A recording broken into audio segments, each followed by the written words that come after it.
Hey Grizzlies! Alright, so this is the third video where we are going to make some lilacs, which are the blue-purple flowers that smell amazing. Now lilacs, they are tiny flowers that grow in kind of a cone shape. So what I might do is I'm going to take my pencil and I want to create a cone shape so that I know where to fill in. And I notice that I have some space right up here. So I'm not going to do the full cone. I'm going to imagine that maybe part of it's down here behind this daffodil. And then it's going to go up and around. I'm going to draw it really light so that it's easy to erase. Now lilacs are pretty easy. They are an X shape. The little flowers are. So if I have an X right there, that's darker than you would want to do with a pencil. I just wanted you to make sure you saw.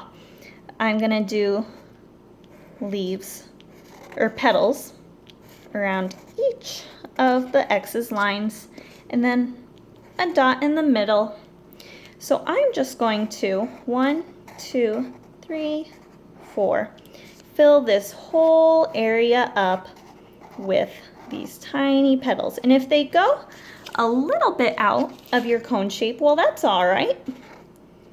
But I want to fill up this cone as much as I can.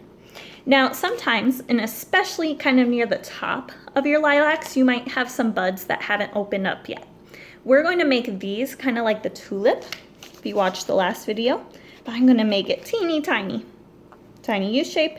We'll just do a few wavy lines. Maybe another one here, tiny U.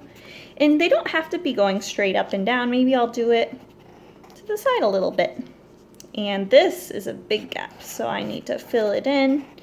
And you can imagine, now some are a little irregular, they don't have to be perfect X's, and maybe they're overlapping. That'll make it look like they're more dense and there's depth. So maybe I'm gonna have my center be right here, and then I'll just go as much as I can, and if I run into other lines, I'll just stop, skip over, and then go back.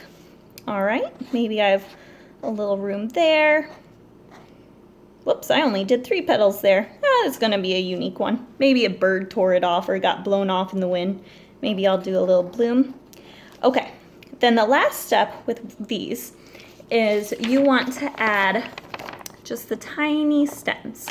Now, you don't have to do it behind every petal, but I'm just gonna do 2 parallel lines from each of the flowers and buds going down, because they're all clumped together. And maybe they'll just stop right there. All right, so in this one, I would probably fill out some of this space just a little bit more so it's nice and full like this one. And I don't really have a ton of room on here, but I'll show you to make the leaf for a lilac. Maybe you're doing yours on the side. What you would do, I'll do one over here to show you, is kind of a similar cone shape that you did for your outside, or a football shape maybe, or a pointed oval, or a leaf shape. Just kind of going out and in.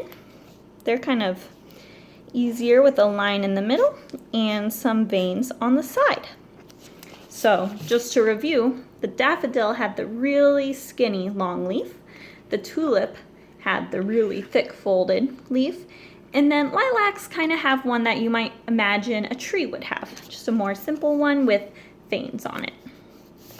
When you're done, you can color your bouquet. If you don't have colors, you could use a pencil to shade in. So remember, I said the back of these leaves were darker, so I could shade in there. I could add some texture lines on the petals.